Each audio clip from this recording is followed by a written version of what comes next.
नमस्कार, मैं ललित प्रजापति और एक बड़ी खबर आपको बता दें। महाराष्ट्र के जो उप मुख्यमंत्री हैं अजीत पवार, उनसे जुड़ी हुई ये खबर है।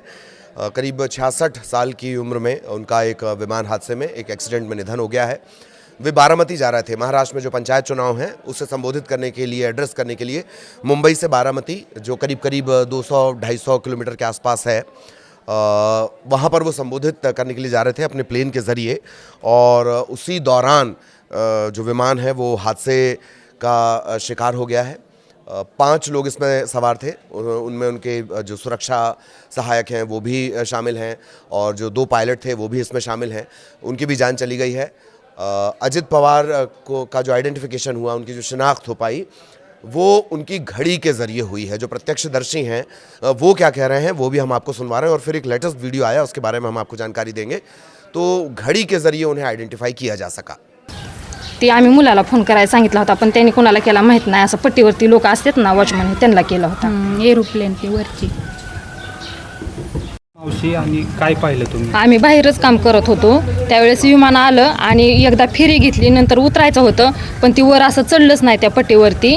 आणि ज्यावेळेस स्फोट झाला त्यावेळेस ती 2 बॉडी अशा साईडला पडल्या। तर त्या एक बॉडी अशी पूर्ण ही झाली होती आणि एका बॉडीचा तर चेहरा दिसत नव्हता, पूर्ण असं शरीर फुगलं होतं। तुम्ही हा अपघात पाहिला का डोळ्यांनी? हा, डोळ्यांनी पाहिलं। आम्ही घराच्या पाठीमागच काम चाललं होतं आमचं। नेमकं काय घडलं त्यावेळी? त्यावेळेस विमान गावाकडूनच येत होतं, असं खूप अंतरावर खाली होतं, वरती नव्हतंच ती। त्यांनी उतरायचा प्रयत्न केला, पण ती दुसऱ्या फेरीला उतरायला गेल्यानंतर ती असं जागेवरच हे झालं, तिथं वरपट्टीवरती चढूच शकलं नाही। स्फोट खूप मोठा झाला का? खूप मोठा होता। आणि नंतर काय परिस्थिती झाली स्फोटानंतर? स्फोट झाल्यानंतर आम्ही इथून पळालो, पाणी घेतलं, पण ती आमची सुद्धा शक्यता नव्हती ती असं हे करायची, पाणी वाचण्याची। आम्ही खूप घाबरलेलो। त्यावेळेस दोन्ही साईडला 2 बॉड्या पडल्या होत्या आणि ती पूर्ण एक बॉडी ना, चेहरा तर काही दिसत नव्हता, पण पूर्ण पांढरा शपथ माणूस आणि असं पूर्ण फुगलेली बॉडी होती। 2 बॉड्या साईडला पडल्या, बाकीच्या बॉड्या पूर्ण आत होत्या आणि खूप मोठा जाळ होता तिथं। आम्ही लय घाबरलेलो आणि मग आम्ही तुला आठवते, आम्ही गोजबावीमध्ये राहतो आणि आमच्या पाठीमागेच विमान म्हणजे एरोप्लेनची धावपट्टी आहे। आणि ते आम्ही बाहेर काम करत असताना अगोदर आलेलं विमान ते आम्ही म्हणजे पाहिलेलं, पण ते असं चांगलं गेलेलं, वरून उडून गेलं। ते रिटर्न फिरून परत माघारी आलं आणि गावाकडे गेलं। तर गावाकडून आल्यानंतर ते खूप खाली म्हणजे आलतं आणि खाली आल्यानंतर आम्ही बाहेरच होतो। ते असं वरती जायचं, ते धावपट्टीच्या कडेला असं ते क्रॅश झालं आणि क्रॅश झाल्याबरोबर असं पलटी होऊन त्याचा असा मोठा स्फोट झाला। मग आम्ही पाहिलेलं, आम्ही बाहेरच होतो तेव्हा, म्हणजे 8:45 पावणे 9ला ही घटना झालेली। मग आम्ही खूप घाबरलेलो, आमच्या घराच्या पाठीमागे त्याचे पाठे सगळे पडलेले होते आलेले। मग आम्ही सगळे म्हणजे पट्टीवरती माणसं आहेत ना एरोप्लेनची, त्यांना फोन केलं, त्यांना कळवलं, ते नंतर आले, पोलीस हे आले, मग ते अग्निशामक आला आणि ते खूप मोठा म्हणजे जाळ झालेला 15 मिनिटं असा विजत नव्हता। ते सगळे आले असे म्हणजे उभा राहिलेले, मग नंतर विजवला आणि ते पोलीस आल्यानंतर आमच्या घरी आले, म्हणले पाणी द्या। मग आम्ही एवढा मोठा जाळ झाला की म्हणजे बादल्या नेल त्या पाण्याच्या, पण आम्ही काहीच करू शकलो नाही। तरी पण त्या दिल्या आणि साईडला एक बॉडी पडलेली ती पाहिली, पण म्हणजे ते आम्हाला माहीत नव्हतं कोणाची आहे, पण ती नंतर कळलं की अशी दादांची बॉडी होती आणि ते फक्त वरचं मुंडकं असं ते साईडला गेलेलं आणि खालची बॉडी होती ते पूर्ण फुगलेली आणि असे त्यांचे म्हणजे हातपाय असे मोठे झालेले सगळं ते पाहिलेलं। नंतर त्यांनी मग आम्हाला मग आम्ही कापड ब्लँकेट ही नवीन नेली आणि मग त्यांना असं म्हणजे ते गुंडाळलं, त्यांच्या हातात ते वॉची काहीतरी होतं। त्यानंतर ते माणसांनी ओळखलं की हे दादात आहेत, पण आम्हाला माहीत नव्हतं आणि ही घटना खूप दुर्दैवी घडली, असं नव्हतं व्हायला पाहिजे, असं म्हणजे आम्हाला नव्हतं माहिती। ते नंतरनं गेले आणि ते गाडी आली, नेलं त्यांनी मग दादांना। आणि त्यात खूप 5 बॉड्या होत्या, त्यातली 2 साईडला पडल्या, खालून नेल्या आणि 3 बॉड्या आतमध्ये गुंतलेल्या। मग त्यांनी ते काढून आतल्या नंतर पट्टीवरून नेल्या, अशा टोटल 5 होत्या, त्यातून ते खूप मोठा जाळ झाला आणि ते चांगलं जाळ अर्धा तास तरी चाललेला होता। खूप दुःखद घटना घडलेली आहे। तो ये प्रत्यक्षदर्शी की बाइट है। मराठी में उन्होंने यही कहा कि हमें नहीं पता था ये हादसा हुआ और हम वहाँ पर देखने के लिए गए थे। एक जो ताज़ा एकदम वीडियो आया, CCTV फुटेज आया है, उस फुटेज को अगर आप गौर से देखेंगे तो वो कहता है बुधवार 8:46 पर, और ITC का ATC एयर ट्रैफिक कंट्रोलर के मुताबिक 8:45 के आसपास उसकी लैंडिंग होनी चाहिए थी। 8:46 और 2 सेकंड पर ब्लास्ट की तस्वीरें आपको नजर आएंगी। एक बड़ा सा गुबार आपको नजर आएगा। दरअसल विमान ने 2 बार लैंडिंग की कोशिश की। पहली बार में जब लैंडिंग नहीं हो पाई तो पायलट विमान को फिर से ऊपर लेकर चले गए और उसके बाद जब दोबारा वो कोशिश कर रहे थे असंतुलन के चलते, अब तक जो बात निकलकर सामने आई है, विमान जो है वो क्रैश हो गया, दुर्घटना का शिकार हो गया और उसमें फिर कोई भी नहीं बचा। तो जो टाइमिंग है 8:46 और 2 सेकंड के आसपास की, यानी विमान इससे ठीक पहले, कुछ सेकंड्स पहले हादसे का शिकार हुआ, ये बात अब लगभग तय है।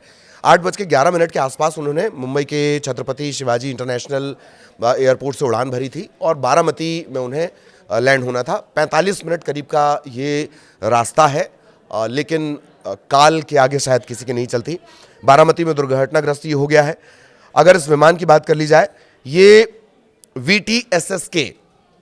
VTSSK LJ-45 था, लियर जेट 45।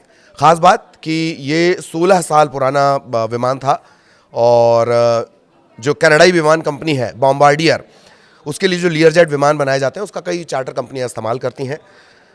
कनाडाई विमान कंपनी है। 2 हनीवेल TFE 731 इसमें लगा होता है और टर्बोफैन इंजन लगे होते हैं।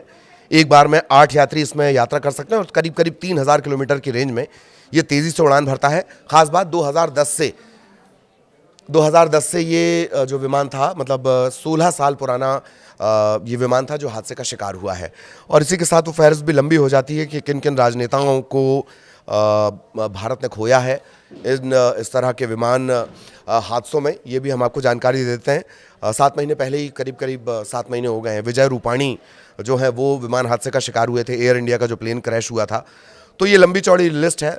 बलवंत राय मेहता 1963 से 65 तक गुजरात के मुख्यमंत्री रहे और रण में निरीक्षण के लिए जब वो उड़ान भर रहे थे तब उनका उड़ान दुर्घटनाग्रस्त हो गया। संजय गांधी 23 जून 1980, उन्होंने दिल्ली से, उन्हें चूंकि शौक था विमान उड़ाने का, 10 बजे वो विमान लेकर उड़े थे और करतब दिखाते वक्त उनका प्लेन क्रैश हुआ। माधवराव सिंधिया, ये नाम हमेशा लिया जाता है, ज्योतिरादित्य सिंधिया के पिता हैं, 30 सितंबर 2001। इसके अलावा GM बालियोगी, गंती मोहना चंद्र बालियोगी, लोकसभा अध्यक्ष पद रहते हुए इनका निधन हुआ था 2002 में आंध्र में एक कार्यक्रम के दौरान। वाई राजशेखर रेड्डी, तो तत्कालीन अभी जो आंध्र है उसके 2 हिस्से हुए हैं, एक तेलंगाना है, एक आंध्र प्रदेश है, तब संयुक्त आंध्र प्रदेश था। तब 2009 में हादसा हुआ था और तत्कालीन जो मुख्यमंत्री थे वाई राजशेखर रेड्डी, सितंबर 2009 में वो आंध्र के नल्ला मल्ला इलाके से गुजर रहे थे और इसी दौरान उनका जो प्लेन है वो उनका जो हेलीकॉप्टर है वो क्रैश हो गया। फिर उससे बहुत सारी कहानियां नल्ला मल्ला की, उस पर फिर कभी बात करेंगे। और विजय रूपाणी 12 जून 2025 जो अभी हादसा हुआ था उसमें जो विजय रूपाणी हैं वो भी शामिल थे, गुजरात के पूर्व मुख्यमंत्री रहे हैं वो। और विजय रूपाणी भी उसमें जब वो लंदन जा रहे थे उसी दौरान ये विमान एयर इंडिया का हादसे का शिकार हुआ था, उसमें विजय रूपाणी का निधन हुआ। डोरजी खांडू अरुणाचल प्रदेश के मुख्यमंत्री, उनका भी निधन साल 2011 में प्लेन हादसे में हुआ था, तब वो 56 साल के थे। और उसी कड़ी में एक और नाम जो जुड़ा है वो जुड़ा है उप मुख्यमंत्री का, अजीत पवार का। भले ही चाहे जैसी सत्ता रही हो, कुछ घंटों के लिए वो कभी मुख्यमंत्री बने, लेकिन एक बेहतरीन प्रशासक के तौर पर उन्हें हमेशा याद किया जाएगा, अजीत पवार को। तो ये पूरा घटनाक्रम हमने अपडेट आपको बताया है, इससे जुड़ा आगे भी अपडेट आप तक पहुंचाते रहेंगे। नमस्कार।